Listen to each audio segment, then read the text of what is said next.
Hello students. देखो ये दिल्ली 2023 का क्वेश्चन पेपर है, दिल्ली रीजन का, सीबीएसई का 65/5/1। 5 का मतलब दिल्ली का पेपर है ये।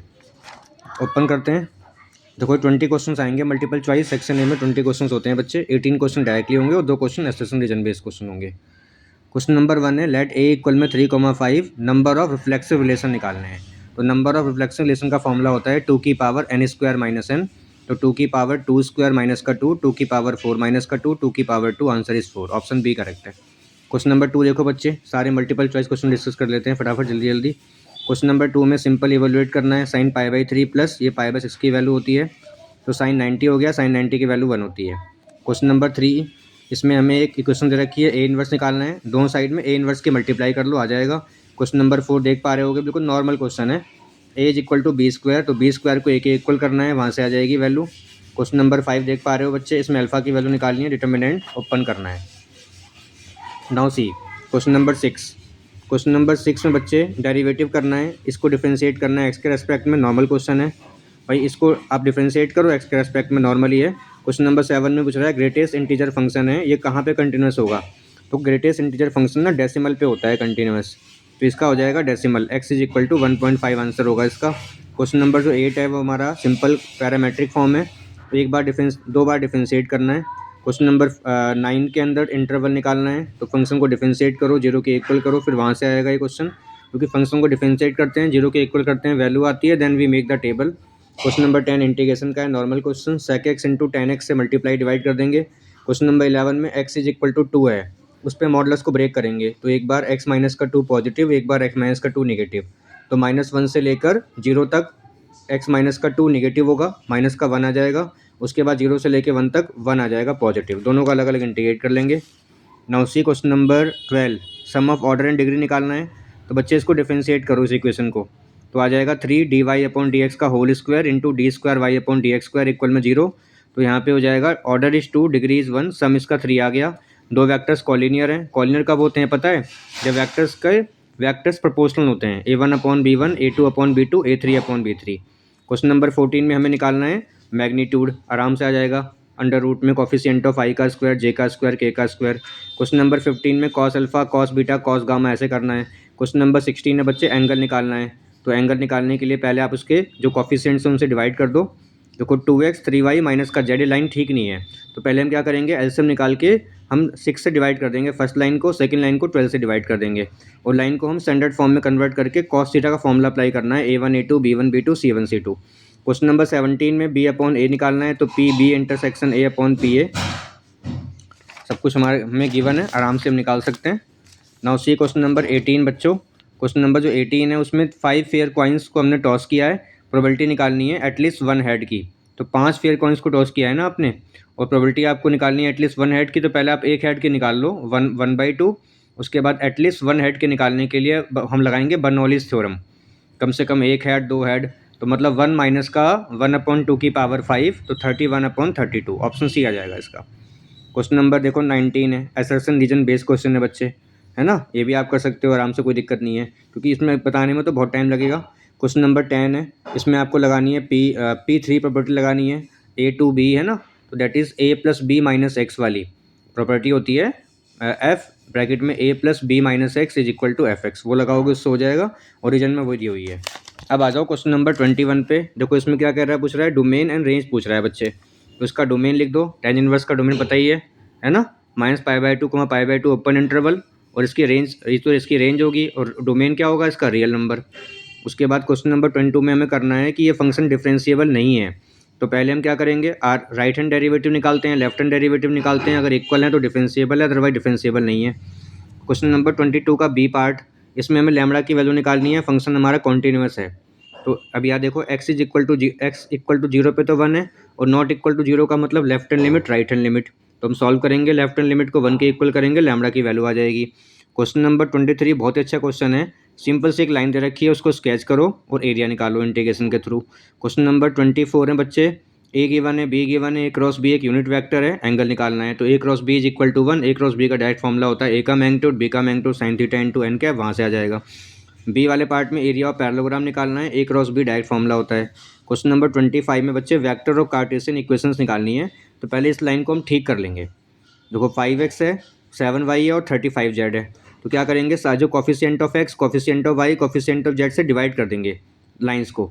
उसके बाद लाइन को स्टैंडर्ड फॉर्म में करने के बाद फिर निकालेंगे हम vector form, r vector is equal to a plus lambda B. समझ पा रहे हो।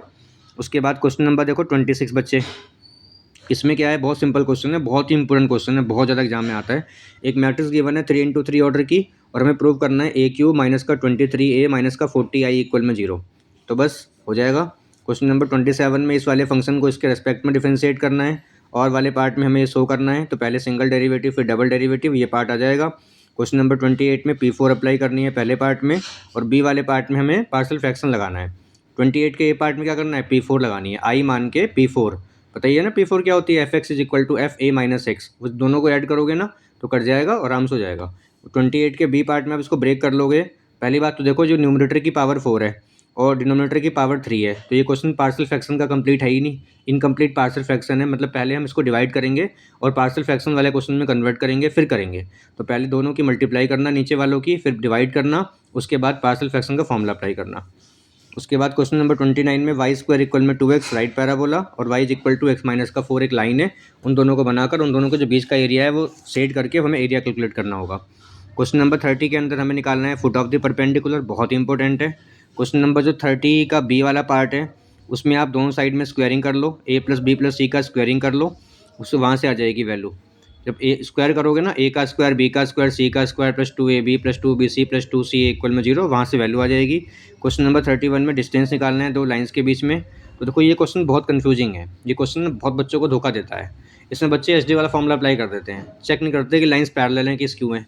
देखो लाइंस पैरेलल को चेक करने का फॉर्मूला होता है कि लैम्बडा और म्यू के बाद हम प्रपोज रेशियो निकालेंगे, a1/a2 b1/b2 c1/c2। अगर रेशियो इक्वल है तो जैसे यहाँ पे 2/4 3/6 6/12 1/2 1/2 1/2 है ना, इसका मतलब लाइंस कैसी हैं, ये पैरेलल हैं। तो यहाँ पे डिस्टेंस बिटवीन पैरेलल लाइंस वाला फॉर्मूला अप्लाई होगा, जो होता है a2 minus a1 cross b upon में b का मैग्नीट्यूड। क्वेश्चन नंबर 32 बहुत इंपॉर्टेंट है बच्चे, बी वाला पार्ट। इसमें देखो दो नंबर का सम 5 है, x plus Y is equal to 5, और x की पावर 3 प्लस y की पावर 3 का सम को हमें लिस्ट करना है। तो आप इसको डिफरेंस एक वन टाइम डिफरेंशिएट और डबल डिफरेंशिएट करके इसको मिनिमाइज़ करोगे और फिर नंबर्स आ जाएंगे। क्वेश्चन नंबर 32 का ए पार्ट है, उसमें मीडियन जो है इक्विलैटरल ट्रायंगल की इस रेट से इंक्रीज कर रही है। तो dm अपॉन में dt 2√3 है, और हम बताए इक्विलैटरल ट्रायंगल का एरिया क्या होता है, area is equal to √3/4 a²। Differentiate करोगे वहाँ से आ जाएगा। क्वेश्चन नंबर 33 भाई एकदम आसान क्वेश्चन है। sin 2x को लिख लो 2 sin x cos x, और sin x को t मान लो, तो cos x अवेलेबल है और फिर हो जाएगा बाई पार्ट्स वाला क्वेश्चन, आराम से कर लोगे। क्वेश्चन नंबर 34 है बच्चे, ग्राफ का क्वेश्चन है, नॉर्मल क्वेश्चन है। 35 का जो ए वाला पार्ट है वो क्वेश्चन है बेस थ्योरम का, बहुत अच्छा क्वेश्चन है। P(E1) है हमारा 3/5 2/5 E2 है, a/E1 1 a/E2 1 1/3, और हमें लगानी है बेस थ्योरम। क्वेश्चन नंबर 35 का जो बी वाला पार्ट है वो क्वेश्चन भी उसका ये प्रोबेबिलिटी वाला क्वेश्चन है, लेकिन वो क्वेश्चन PDT का है। उसके बाद क्वेश्चन नंबर 36 पे आ जाओ। ये क्वेश्चन केस स्टडी वाला क्वेश्चन है बेटा, देख पा रहे हो आप। इसमें पूछा है how many relations are possible from B to G, बी से जी में कितने रिलेशन बनेंगे। तो कितने बनेंगे, बी में हमारे पास 3 एलिमेंट है, जी में हमारे पास 2 एलिमेंट है। तो नंबर ऑफ रिलेशन का फॉर्मूला होता है n की पावर m, तो दैट इज n, ये n कितने हैं 2, और ये m कितने हैं 3, तो 2 की पावर 3 8 बनेंगे। Among all the possible relation from B to G, how many functions are possible? कितने फंक्शन बनेंगे, एक मिनट। नंबर ऑफ रिलेशन का फॉर्मूला होता है 2 की पावर mn होता है, तो 2 की पावर mn मतलब 2 की पावर 64 बनेंगे। तो 64 रिलेशन में से कितने फंक्शंस होंगे, फंक्शन का फॉर्मूला होता है n की पावर m, तो 2 की पावर 3 8। उसके बाद x और y दो स्टूडेंट्स हैं सेम कैटेगरी के, इक्विवेलेंस चेक करना है। तो इक्विवेलेंस के लिए रिफ्लेक्सिव, सिमेट्रिक और ट्रांजिटिव चेक करोगे। दैट इज़ पहले x, are the same students, मतलब ये रिफ्लेक्सिव है, सिमेट्रिक भी है, एक्स वाई होंगे तो वाई एक्स भी होगा और ट्रांजिटिव भी होगा, एक्स वाई होगा, वाई जेड भी होगा तो एक्स जेड भी होगा। और क्वेश्चन नंबर इसका और पार्ट भी कर सकते हो, बाइजेक्टिव शो कर दिखाना है, चेक करना है। बाइजेक्टिव के लिए पहले 1 to 1 चेक करो, मैपिंग डायग्राम बना लो, B1 B2 B3। देखो B1 भी G1 से कनेक्टेड हो, B3 भी G1 से कनेक्टेड, मतलब मैनी टू वन हो गया ये। तो अगर ये मैनी टू वन हो गया तो 1 to 1 तो है नहीं, और 1 to 1 नहीं है तो बाइजेक्टिव ऐसे ही नहीं है। अब आ जाओ क्वेश्चन नंबर 37 पे, ये भी क्वेश्चन केस स्टडी है। अब केस स्टडी 2 है बच्चे, लेकिन ये क्वेश्चन मैट्रिक्स मेथड का है और उसकी वर्ड प्रॉब्लम है। Gautam buys 5 pens 3 pens and 1 instrument box. तो आप क्या करोगे, let the cost of the one pen rupees X, cost of one bag rupees Y and cost of one instrument box rupees Z. तो equation बना लोगे 5x plus 3y plus Z is equal to 160, then 2x plus Y plus 3z is equal to 190, x plus 2y plus 4z is equal to 250। और तीन equation बना के उसको A X is equal to B जो हमारी matrix form होती है उसमें कन्वर्ट करोगे, डिटर्मिनेंट ऑफ ए लिख लोगे, ए इनवर्स लिख लोगे, या फिर इसका और पार्ट भी कर सकते हो।